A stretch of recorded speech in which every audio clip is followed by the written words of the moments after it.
এই সমাবেশকে দেখে আমার কাছে মনে হচ্ছে এক মহাপবিত্র সমাবেশ।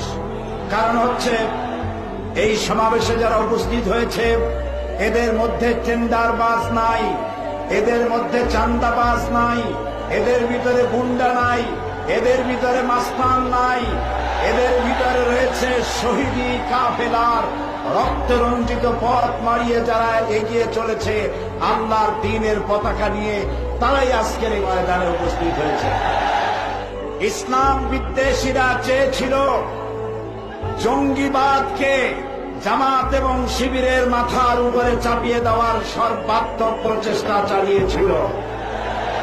আজকে প্রমাণিত হয়েছে জামাত শিবির জঙ্গিবাদ এক জিনিস নয়, এটা প্রমাণিত হয়েছে। প্রমাণিত হয়েছে সন্ত্রাসী আর জঙ্গিবাদী কারা কারো সাথে শত্রুতা নয়।